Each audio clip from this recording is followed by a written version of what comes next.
Seguimos en la Feria Internacional del Libro de Buenos Aires 2023. No hace falta presentación. Estamos con Claudia Piñeiro. Bienvenida, Claudia, muchas gracias. Hola, Belén, ¿qué tal? Muy bien, vamos a estar hablando, entre otras cosas, de su nuevo libro, El tiempo de las moscas. Y ya que lo presenté y lo tengo acá, te quería preguntar, en este libro vos retomás el personaje de Inés, que es una mujer, podríamos definirla como machista, en tuya, tu primera novela. ¿Por qué retomar este personaje a la luz del feminismo del siglo XXI? Mira, justamente a mí nunca se me ocurre retomar un personaje, nunca se me había ocurrido retomar un personaje de una novela. Y en realidad Guillermo Martínez, un escritor amigo mío, que seguramente todos conocen, un día me dijo, vos tendrías que seguir con este personaje. Y yo le dije, ¿pero te parece, Guillermo? Digo, sí, tendrías que seguir como hace Patricia Highsmith con el talentoso señor Ripley, que el señor Ripley mata, estafa, hace cosas que uno en principio no te gustarían, y sin embargo estás queriendo ver cómo hace, cómo zafa, qué nueva crimen o delito o cuestión medio turbia va a ser, ¿no? Yo dije, bueno, me quedó ahí como, bueno, qué alta la vara que me pone como Patricia Highsmith, y además Inés, en tuya, iba a terminar, digamos, en sus próximos pasos era estar presa por muchos años, y a mí no se me ocurría que pudiera ser una novela carcelaria, ¿no? Una novela que transcurriera en la cárcel, no conozco esa situación, entonces me parecía difícil. Pero cuando estuvimos en pandemia me volvió esa frase de Guillermo y empecé a hacer cálculos y dije, pero entonces puede ser que ahora ya podría haber salido por buena conducta, averigüé, me daban los números. Y cuando me di cuenta justamente que Inés, que como vos decís, era una mujer machista, conservadora, muy ajustada al rol de la mujer del patriarcado, salía a un mundo donde habían pasado más que esos 15 años en esos temas, ¿no? Como que los temas que tienen que ver con esas cuestiones que a ella la armaban, las mujeres habíamos pateado el tablero, era todo distinto, y ella iba a tener que aprender a ser mujer en un mundo muy, muy diferente. ¿Qué pasa con escribir un libro, como te decía, digamos, a la luz del feminismo del siglo XXI? ¿Es un acto político? ¿Escribir un libro como este es un acto político? Probablemente escribir sea un acto político, ¿no? O sea, y además creo que de alguna manera la novela también cuenta de que lo personal es político, porque vos fíjate que lo que le pasa a Inés y a la Manca, que es personal, yo necesité de una voz de primera persona, pero del plural, para conversar sobre lo que estábamos viendo, que es como el coro de la tragedia griega, que sube a escena y que mira lo que le pasa a Inés y a la Manca y comenta. Y entonces ellas llevan de lo que es algo de los personajes a sí mismas, a esas voces, y de lo personal pasan a lo político. Entonces creo que dentro de la misma novela hay una apuesta a que lo personal es político. Estas mujeres de esta novela matan, hacen cosas malas. Cuando nosotras tendemos, digamos, a hablar de unidad, de uniformidad en un movimiento, ¿alguna vez te lo criticaron? ¿Pensaron que era una contradicción?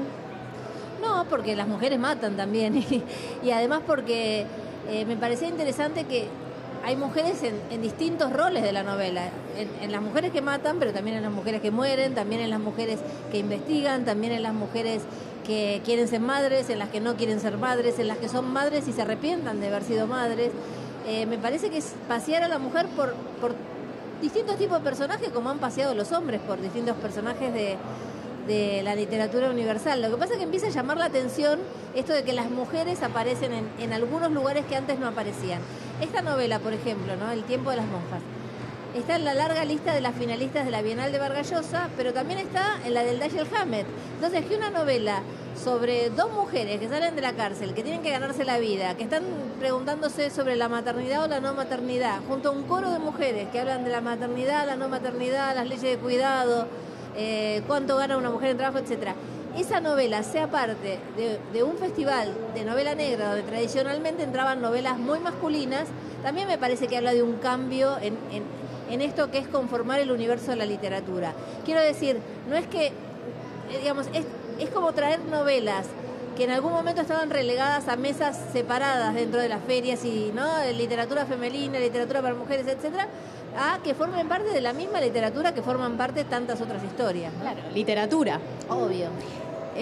Hablaste de este cambio Y el jueves, cuando fue la inauguración de la Feria del Libro, íbamos siguiendo no solo el evento en vivo, sino tu cobertura en Twitter, e ibas haciendo el conteo de la cantidad de varones que iban subiendo al escenario. Sabemos que la industria editorial y el sector editorial está manejado en la mayoría de los puestos no directivos por mujeres. Sin embargo, los puestos directivos son de varones. ¿Cambiaron tantas cosas? Mira, vos fíjate que muchas de las personas que dieron discursos se preocuparon por decir, por hablar de lectores y lectoras, ¿no? De, qué sé yo, de escritores y escritoras. Sin embargo, como decís vos, las personas que subían al escenario eran varones, los que subían a dar discursos, pero las que acomodaban el agua o el micrófono eran mujeres. Eso te muestra que en algunos aspectos no cambió tanto. Uno se puede preguntar, bueno, ¿cómo cambiamos esto? ¿Tiene que abrir la feria una mujer, una escritora mujer? Bueno, en los últimos años abrieron muchas mujeres y por supuesto que no es necesario que abra una mujer. Está muy bien que haya abierto un hombre y está muy bien que en futuras ediciones hablan hombres. Pero la verdad que cuando vos subís a hablar a 6 personas y todos son varones, y a ninguno le llama la atención y ninguno se siente incómodo y dice, no, pero ¿no sería mejor que en mi lugar venga una mujer? Digo, en los funcionarios representan estructuras de poder dentro del Poder Ejecutivo. Yo he visto, por ejemplo, cuando fue lo de la ley del aborto, muchos jefes de bloque, cuando tenían que hacer el cierre de su discurso, le cedían la palabra a la mujer que seguía, porque era más lógico que el cierre del bloque lo hiciera una mujer y no un varón. Yo creo que hay cosas que se pueden hacer. Por ejemplo, que a lo mejor en nombre de determinada departamento, de determinada provincia, de determinada ciudad, de determinado ministerio, en alguna de estas oportunidades hable una mujer que trabaja todos los días, que se empeña por los libros, etcétera, y que está a lo mejor por debajo de quien tiene el poder máximo. Lo mismo que la cinta, por ejemplo. Son ideas, ¿no? La cinta, suben de nuevo los mismos 6.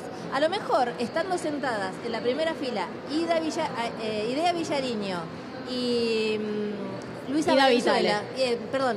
Ida Vitale. Ida Vitale y Luisa Valenzuela podrían haber subido ellas a abrir la cinta de la feria. No era necesario que subieran de nuevo todos los hombres a abrir la cinta, a desatar la cinta, sino que podrían haber subido Ida Vitale, Luisa Valenzuela, María Rosa Lojo. Eran mujeres que tienen una gran trayectoria dentro de la literatura argentina, uruguaya, latinoamericana, que estaban ahí sentadas y que se podría haber hecho ese gesto.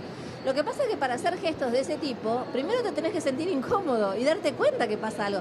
Si vos no te das cuenta que pasa algo, si a vos te parece normal que en esa apertura de cinta todos sean varones y la embajadora de Chile, que la agarraron a último momento y la pusieron porque alguno se dio cuenta, entonces no se va a solucionar. Pero vuelvo a decir, no es un problema exclusivo de la feria, no es un problema, por supuesto, ni de Martín Coa ni de Ezequiel Martínez, es un problema del sistema que hace que en esos lugares están varones y de que a nadie le molesta, entonces no se trabaja para que esto sea distinto en el fondo, ¿no? Recién hablábamos del personaje tuya, de Inés, que hace como un arco narrativo, hace un cambio. ¿Tiene que ver con un cambio tuyo también, desde ese momento a hoy? En cuanto a la escritura, sí, bueno, el cambio en cuanto a la posición frente al mundo, al machismo, al feminismo y demás, yo creo que más que cambio es una evolución. Siempre tuve más o menos esas mismas ideas, pero todas hemos evolucionado, hemos aprendido en un montón de cuestiones. Me parece que lo de Inés sí es como un choque más profundo porque ella venía de otro lado. Para muchas de nosotras es una evolución un poco más paulatina y más fácil de llevar. En el caso de ella hay un choque. Pero sí yo noté, como escritora, cuando volví a aquel Tuya que escribí hace un tiempo, primero que no me alcanzaba la cabeza de Inés. La primera persona del singular, que es como está escrita la novela Tuya, no era suficiente para esta otra novela. Por eso recurrí al coro, que es una primera persona del plural, a las múltiples voces, a las distintas posiciones, también incluso dentro del feminismo, ¿no? Entonces sí, y además hay otras cosas de lenguaje, ¿no? Yo leía la novela que está escrita en el 2000, o sea, está publicada en el 2005, debe ser de escritura del 2003 más o menos, y hay cosas que las diría de otra manera, hay palabras que a lo mejor no usaría, ¿no? Cuando ella piensa y dice cuando uno piensa, yo creo que ahora tendría que decir cuando una piensa, por más que para la RAE decir cuando uno piensa está bien porque es el universal masculino, ¿no? Para cerrar y agradecerte por haber pasado por el stand de la Feria del Libro, se estrenó hace poco la segunda temporada del Reino y estamos en un año electoral. ¿Cuánto tiene que ver este estreno, más allá de que ya venías escribiendo El Reino, cuánto tiene que ver y cómo juega también dentro de la industria cultural a la hora de decidir políticamente? Mira, nosotros la historia es la historia que queríamos contar en función a cómo venía la primera temporada, pero sin duda tiene algo del estado de las cosas en el mundo en general, ¿no? De determinadas cuestiones que tienen que ver con volcarse todo demasiado hacia la derecha, ¿no? O sea, como que en general no solamente los partidos que son muy de derecha, sino que otros sienten, ay, se me van votos para este lado, entonces todos miran para allá.